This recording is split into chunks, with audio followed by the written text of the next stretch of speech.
My conditions, I'm a stammerer, and sometimes I find it very difficult in communicating with my friends. Please, I noticed it since basically noticed like since childhood 4 5. Yeah, that is I noticed it, I also like stammer. Caleb and David are senior high school students of the Accra High Secondary School. They both suffer from a genetic condition known as stammering, which started for them both at a very tender age. I noticed it from my childhood when I was 7 years. It was genetic. My grandfather had, but my grandfather, it comes when he is angry. It comes when he's angry.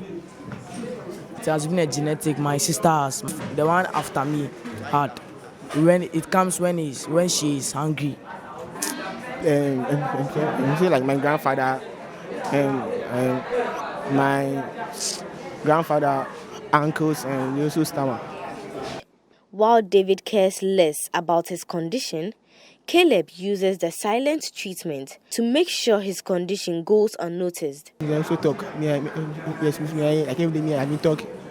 Yes. So I don't even mind. And the only thing to prevent that is to keep quiet and or me being slow to talk. So that's my conditions. Yeah, but when I came to this school, I've never seen somebody. When I was JHS, they were teaching me, so it's become very difficult to speak. Yeah, it becomes very difficult to me communicating with them. Daniel is a close friend of David, and he tells me how he copes with his stammering friend. The way is, you have to like have patience when he's talking, or sometimes when he talk, you must ask him again or take time to understand what he's saying. So like that's how I relate with him. Caleb wants to be a pastor in the near future, a profession that requires a lot of communication. But he is prepared to face the challenges that pursuing his dreams may bring his way. For me, I want to be a pilot and a lay pastor. Yeah, a lay pastor. It means a pastor, someone. It means someone who is not a full-time pastor. It's a part-time pastor. He works and at the same time preaches the word.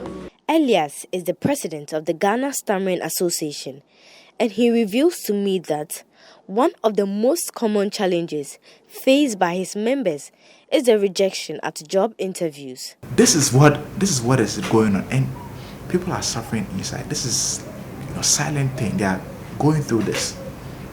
I mean, you don't have to deny somebody a job because they are stammering.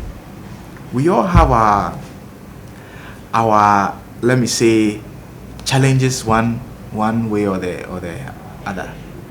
So you don't have to deny somebody because they stammer, even if they have the qualifications. Even though he believes the stigma surrounding people who stammer is steadily reducing, Elias believes more needs to be done to ensure equal opportunity is given to such persons. We understand the painful experience that they can have, especially when they are going into adolescence, like me, what I went through. If their schoolmates, the teenagers that you mentioned, if their schoolmates understand the impact of the ridicule that they make of their friends, they will stop. But why do they continue doing that? Because there is no awareness. They are not aware. They are ignorance of what they are even doing.